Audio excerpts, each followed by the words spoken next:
जो भी अभी हमने टेंस में समझा, जैसे indefinite continuous, perfect, perfect continuous, इसकी हेल्पिंग वर्ब, इसकी फॉर्म्स जो मैंने आपको समझाई, ये आपको जब तक आप रिवीजन में नहीं लाएंगे ना, प्रैक्टिस में नहीं लाएंगे, गेट नहीं कर सकते। तो ये पार्ट बहुत अच्छे से समझ लेना जो मैंने इस वाली वीडियो में समझाया है, ठीक है। अब देखिए ये हमारा प्रेजेंट का रहा। अब मैं इसमें रब क्या करूंगी, जो मिटाना है मुझे, मैं क्या क्या मिटाऊंगी, जिससे आपको ये आइडिया रहेगा कि कौन सी चीज एज इट इज रही है सेकंड उसमें पास्ट में जाके। ठीक, अब देखो मुझे अब पास्ट का बनाना है चार्ट, तो मैंने प्रेजेंट यहां से हटा दिया। सबसे पहले मैंने यहां से प्रेजेंट हटा दिया। फॉर्म्स हमारी सारी चली जाएंगी, ठीक। अब देखिए यहां मैंने कुछ भी नहीं हटाया है, यहां मैंने सिर्फ एक चीज प्लस की है,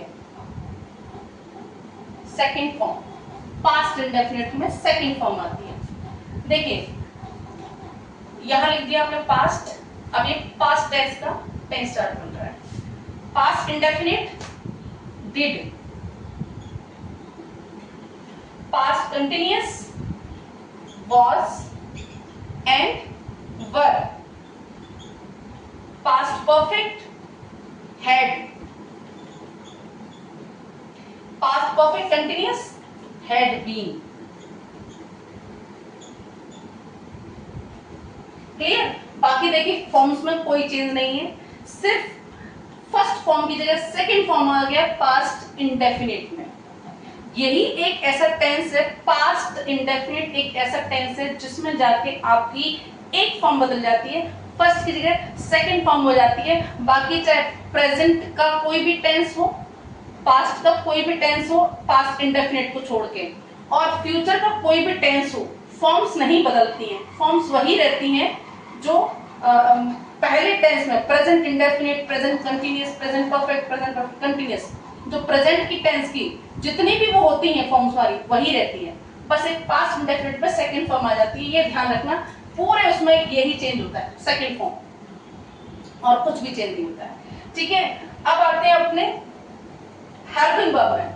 कई बार क्या होता है बच्चे कंफ्यूज कि प्रेजेंट इंडेफिनिट में डू डज आता है, तो डिड कैसे, यहाँ कैसे क्या। एक सवाल सीधा सीधा आपसे करती हूँ कि डू हमारा हेल्पिंग वर्ब भी है और डू हमारा एक्शन वर्ड भी होता है, पता है ना सबको। आई डू माई वर्क, मैं अपना कार्य करती हूँ, आई डू माई वर्क, ठीक है। तो आई डू यहाँ पर जो डू है हमारा, ये क्या हो गया हमारा एक्शन वर्ड। क्या हो गया बेटा, एक्शन वर्ड। और एक्शन वर्ड की फॉर्म्स हुआ करती है डू, डिड एंड डन, ठीक। तो वहां पर डू और डज है, उसको जब पास्ट में बदलेंगे तो हमारी सेकंड फॉर्म डिड हो जाती है। इसलिए आपने कभी भी नोटिस करना, पॉजिटिव पास्ट इंडेफिनिट के सेंटेंस में डिड और सेकंड फॉर्म एक साथ नहीं आते कभी, क्योंकि डिड अपने आप में एक सेकंड फॉर्म माना जाता है एक्शन वर्ड का। ये मेरा एक तरीका है बच्चों को समझाने का, ठीक है, जिससे कि मैं जितना इजी हो सकता है उनको समझाने के लिए वो कोशिश करती हूँ, ठीक। तो ये नहीं है कि सेकंड फॉर्म में इसलिए यहाँ डिड आया, नहीं, आपको गेट कराना है मुझे, इसलिए मेरी अपना एक तरीका है, अपनी एक थीम है, इस तरीके से आपको इजी को कराने के लिए, ठीक। अब देखिए वहां पर डज, इज, हैज, इस तरीके से आते हैं। हमने देखा सिंगुलर के साथ सब में एस आ रहा लास्ट में, डज जो हमारी हेल्पिंग वर्ब सिंगुलर नंबर के साथ इस्तेमाल होती हैं, उनमें आप ध्यान से देखो एस आ रहा है लास्ट में, डज आ रहा है, इज आ रहा है, हैज आ रहा है, ठीक। यहाँ भी देखो वॉज आ रहा है, वॉज वर्ब में से एक लेंगे तो वॉज आ रहा है, ये सिंगुलर नंबर के साथ इस्तेमाल होता है वॉज हमारा, ठीक। मैं आपको नंबर भी लिखवाऊंगी अभी। अब देखिए परफेक्ट, परफेक्ट मैंने पहले बोल दिया फॉर्म्स में तो कोई चेंज होता ही नहीं है।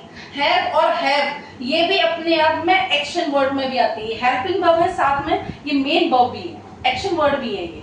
तो वो उसकी थर्ड फॉर्म ये होती है, second and third form had होती है। आप इस तरीके से भी अपनी हेल्पिंग वर्ब्स को याद कर सकते हो, ठीक। और परफेक्ट कंटीन्यूअस में बीन ऐड हो जाता है, ठीक, हैड बीन। अब देखिए सिंस और for, first form plus ING, since and for. Since and for इसका यूज हम जब सेंटेंस फ्रेम करेंगे तब बताएंगे, क्लियर। अब आते हैं फ्यूचर टेंस में। Future tense start.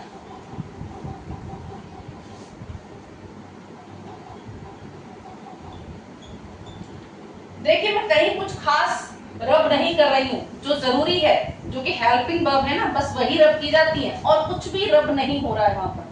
आप नोटिस कर सकते हैं फॉर्म्स को मैं नहीं छेड़ रही हूँ, सिर्फ एक ही फॉर्म छेड़ी जा रही है, इंडेफिनिट वाली।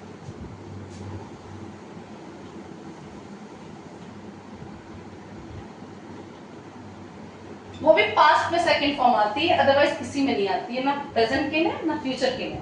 ठीक है, आप फॉर्म्स में तो निश्चिंत होकर एक की फॉर्म याद कर लो, एक टेंस की, बाकी सब अपने आप याद है। और एक चीज याद रख लो, पास्ट इंडेफिनिट में सेकंड फॉर्म आती है, दैट्स इट। अब आते हैं future. Future indefinite shall and will.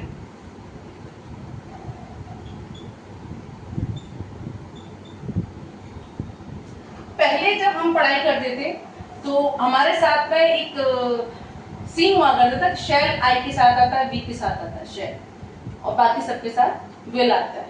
लेकिन आई और वी के साथ भी विल आता है, ठीक है, ये भी कंडीशनल होता है, ये भी मैं आपको समझाऊंगी। ठीक है, आजकल दोनों ही राइट कर दिए जाते हैं, बट कंडीशन क्या होती है ये बहुत जरूरी है जानना। शैल एंड विल कंटिन्यूअस,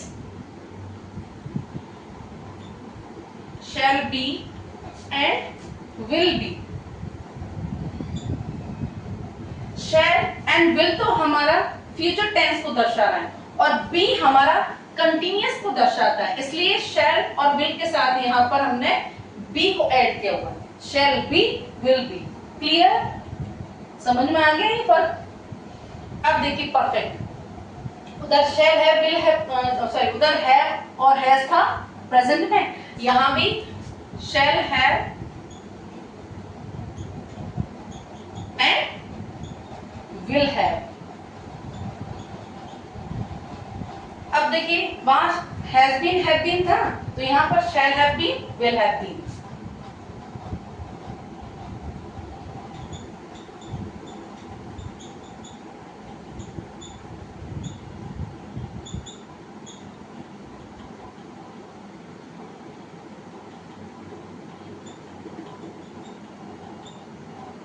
बाकी फॉर्म्स एज इट इज, कोई चेंज नहीं फॉर्म्स में।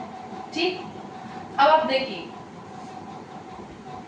आपने ये समझ लिया शैल और विल किसके साथ आता है, तो बाकी सारे आपको एज इट इज ही समझ में आने, क्योंकि आपको अंडरस्टैंड करना है शैल से और विल से। आपको अंडरस्टैंड किससे करना है, शैल से एंड विल से। तो आपको शैल समझ में आना चाहिए, आई एंड बी के साथ शैल आता है, बाकी जितने भी आपके पर्सन है, चाहे वो थर्ड पर्सन हो, चाहे फर्स्ट पर्सन हो, चाहे सेकंड पर्सन हो, ठीक है, सबके साथ विल आता है। आई और वी के साथ फिक्स है कि शैल तो आता ही आता है।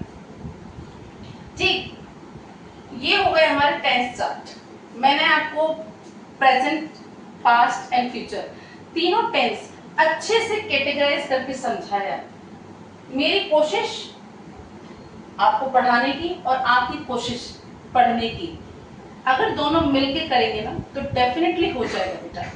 इंग्लिश या मैथ्स सब अलग अलग सब्जेक्ट्स, किसी को कोई ज्यादा पसंद आती है सब्जेक्ट, किसी को कोई सब्जेक्ट पसंद आती है, बशर्ते इंटरेस्ट कैसे इंक्रीज उसमें किया जाए, कैसे उसमें इंटरेस्ट पैदा किया जाए, ये बहुत जरूरी है। ठीक है बेटा, तो थोड़ी सी मेहनत मेरी और थोड़ी सी आपकी डेफिनेटली कर लेंगे, भागने की जरूरत नहीं है, मैंने पहले भी कहा था।